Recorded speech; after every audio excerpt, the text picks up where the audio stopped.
Et si tous les cours d'eau étaient salés?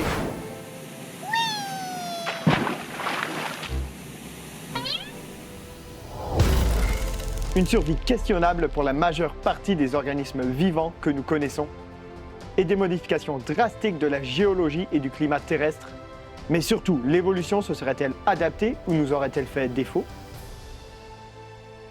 Bienvenue dans Et si, dans un autre univers, l'émission où nous assaisonnons notre belle planète au goût du jour. Enfin, à mon goût, selon les modifications que j'ai envie de lui faire subir. Je suis Doc et accompagné de mon assistant cuisinier Photon, je vous transporterai aujourd'hui dans un monde de saveurs bien salées.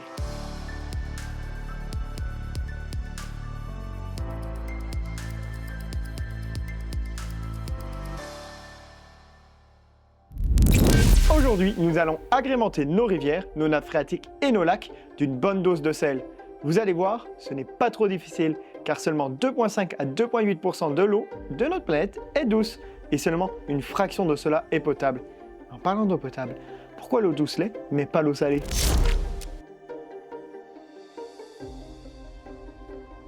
L'eau de mer, par exemple, contient trop de sels minéraux pour que le corps humain puisse les éliminer efficacement. Boire de l'eau salée provoque une déshydratation, car nos reins doivent utiliser plus d'eau pour éliminer l'excès de sel, ce qui aggrave la soif. Autrement dit, c'est un peu comme si Photon payait pour travailler et que je ne lui donnais que des peanuts comme salaire. Pas très rentable, sauf pour moi. Hey! Mais même si l'eau douce contient peu de sel, elle n'est pas automatiquement potable. Une eau est considérée potable si elle est exempte de substances toxiques ou de micro-organismes pathogènes, ainsi que si elle a un pH neutre, entre autres critères. Pas tous les animaux sont aussi sensibles aux contaminants que les humains, mais très peu sont en mesure de se sustenter d'une eau salée. Et c'est là que le cycle de l'eau prend toute son importance. L'eau salée s'évapore et perd ses minéraux. Elle est ensuite redistribuée en eau douce avec la pluie et les neiges, mais attention, ce n'est pas nécessairement de l'eau potable si elle possède certains contaminants ou polluants.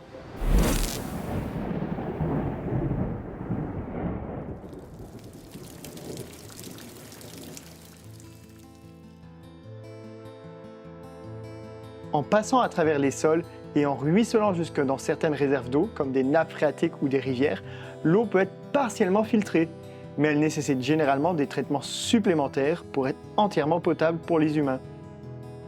Mais nous voulons garder l'eau salée. Cependant, on ne peut pas simplement stopper le cycle de l'eau. Alors comment faire? Cette fois, mon cher Photon, deux options sautent aux yeux. Tout d'abord, si les océans sont salés, c'est principalement parce que l'eau de pluie dissout les minéraux sur des roches des continents et que ces sels sont ensuite transportés par les rivières jusqu'aux océans où ils s'accumulent au fil du temps. Mais la plupart des lits des rivières, des fleuves ou des lacs, par exemple, n'accumulent pas les sels de la même façon que les océans, car l'eau douce est constamment renouvelée par les précipitations et le ruissellement, ce qui limite la concentration en sel. Sur cette terre alternative, on peut imaginer que dans un passé lointain, des événements drastiques, comme des activités volcaniques intenses, auraient pu disséminer des quantités colossales de sels minéraux partout sur la planète, rendant de nombreux sols et des lits de rivières contaminés. Mais cela aurait nécessité toute une activité volcanique. Et la Terre en a vécu des périodes d'activité aussi intenses, sans pour autant que toutes les régions du monde soient contaminées. Surtout que, si les sols sont contaminés par le sel, ça va encore causer des problèmes pour le développement de l'agriculture et des mondes alternatifs ainsi, on en a déjà assez vécu. Alors je vous propose une autre possibilité. Et si le sel restait dans l'eau, même quand elle s'évapore? Lors de l'évaporation, les molécules d'eau acquièrent suffisamment d'énergie pour rompre les liaisons avec leurs voisines et passer à l'état gazeux. Les ions de sel ne peuvent suivre, car il faut beaucoup plus d'énergie pour séparer un ion et l'entraîner dans la vapeur d'eau, ce qui ne se produit pas dans les conditions naturelles. Pour que cela soit possible, il faut modifier la nature des sels minéraux. Par exemple, en imaginant des sels dont les ions formeraient avec l'eau des complexes volatiles. Autrement dit, nous allons retirer les sels qui se sont créés sur Terre au fil des millénaires et les remplacer par ceux de mon invention et les laisser façonner la face de cette Terre alternative. Ça sent le grand lâche. Modification des paramètres de l'univers.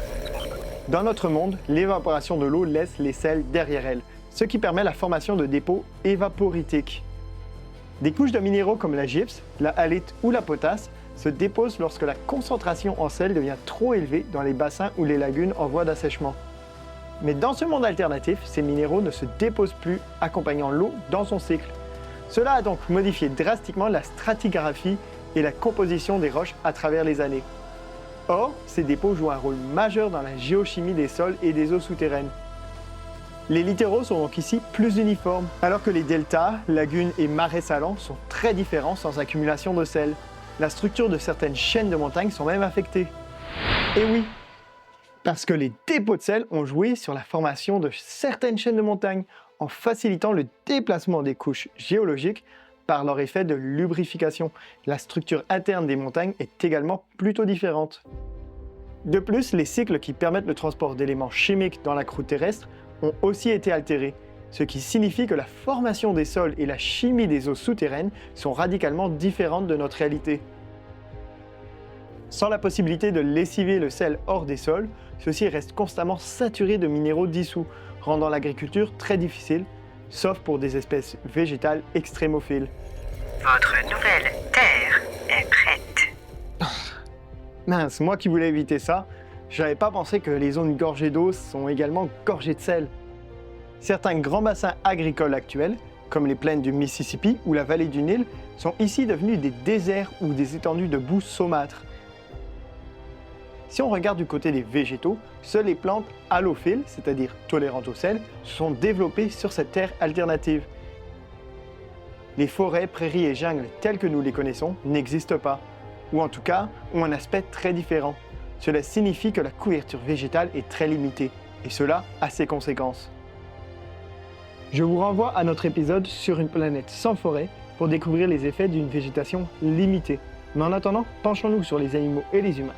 Aurait-il pu se développer malgré tout dans cette réalité-là?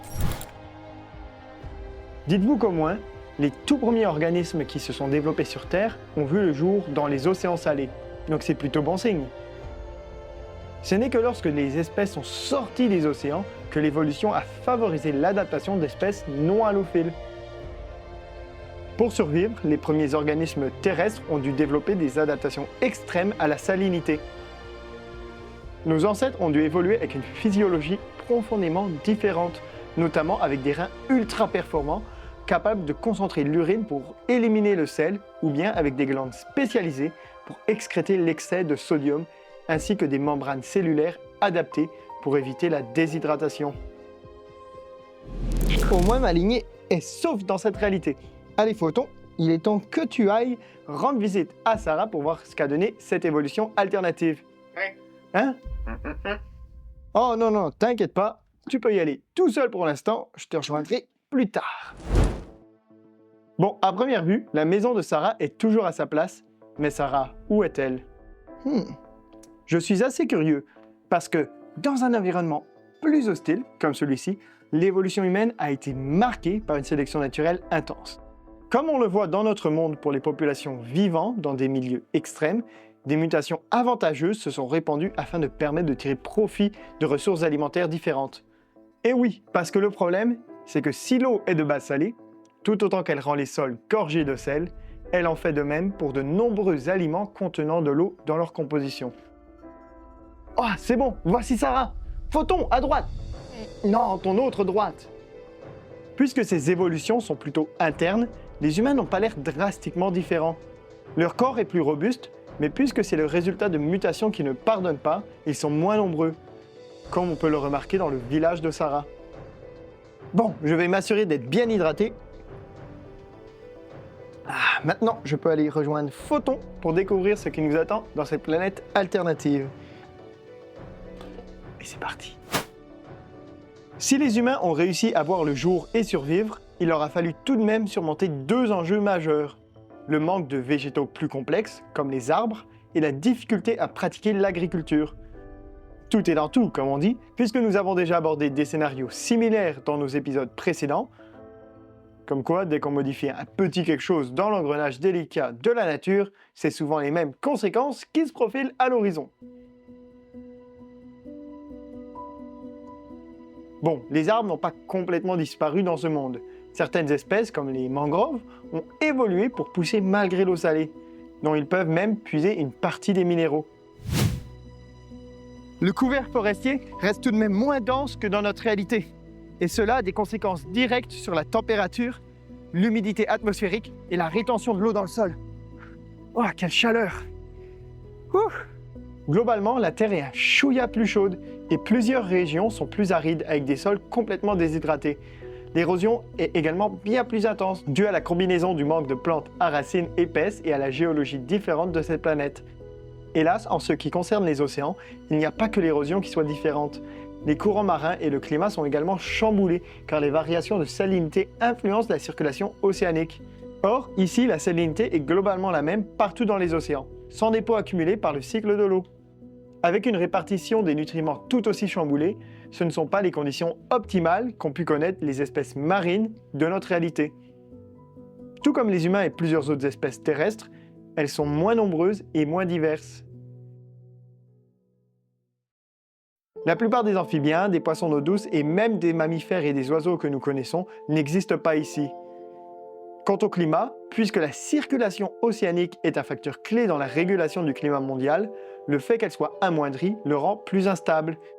Une réduction de la végétation signifie moins d'évapotranspiration, ce qui entraîne en retour des microclimats plus secs, rejoignant les zones arides dont j'ai parlé plus tôt. Mais des environnements tempérés, il en existe, pas d'inquiétude. Mais avec les enjeux de biodiversité réduite et d'agriculture dont nous avons parlé, comment est-ce que les humains ont-ils bien pu faire pour se développer? Eh bien, premièrement, les plantes halophiles qui ont recouvert la planète ont plusieurs avantages. Ce sont des véritables championnes de la survie, qui ont développé des feuilles épaisses ou réduites, des cuticules cireuses pour limiter la perte d'eau, ainsi que des glandes excrétrices de sel. J'ai précisé plus tôt que plusieurs aliments sont gorgés de sel transportés par l'eau. Mais un certain nombre de plantes ont en fait développé des membranes cellulaires qui limitent l'entrée du sel, filtrant l'eau plus efficacement que nos meilleurs systèmes artificiels. L'eau est stockée dans des tissus succulents, transformant ces plantes en réservoirs d'eau douce à l'instar des cactus ou des salicornes. D'autres, comme dans certaines mangroves, se sont dotés de glandes d'excrétion qui leur permettent de littéralement transpirer du sel. Ainsi, les humains et les animaux d'aujourd'hui n'ont plus à être aussi résistants au sel que leurs ancêtres. Avec autant de plantes accumulant de l'eau douce, il leur suffit d'en manger ou d'en extraire l'eau plutôt que de boire l'eau de la rivière. Évolution qui a véritablement permis de décupler la croissance humaine. En mettant derrière eux la rude sélection naturelle basée sur les mutations, les humains ont tout misé sur l'agriculture de ces plantes comestibles. Et les cultures de blé, de riz ou de maraîchères ont plutôt laissé place à des plantes aux capacités inespérées. Et avec l'avènement technologique, les humains ont même pu mettre en place des systèmes de filtration à grande échelle, permettant aux membres de notre espèce moins résistants au sel de survivre et à la population de croître. Si bien qu'aujourd'hui, dans le monde de Sarah, les humains sont pas trop mal lotis, même si leur croissance et leur population ont été ralenties par le manque de diversité alimentaire et de ressources limitées, à la fois animales et végétales. Ils sont tout de même en bonne voie pour atteindre un jour la population nombreuse de notre propre réalité. Ah, c'est pas fait pour m'arranger, puisque nous sommes en surpopulation et en bonne voie pour étouffer notre planète et nos ressources avec notre nombre grandissant. Ce qui fait qu'au final, malgré la survie des humains de cette réalité alternative, elle n'est pas plus une réussite que les autres. Enfin, on ne baisse pas les bras et on va retrouver tous sous peu pour un tout dernier épisode dédié à une planète ravagée d'ouragans. Ne me demandez pas pourquoi, mais peut-être que cette planète-là sera mieux que la nôtre.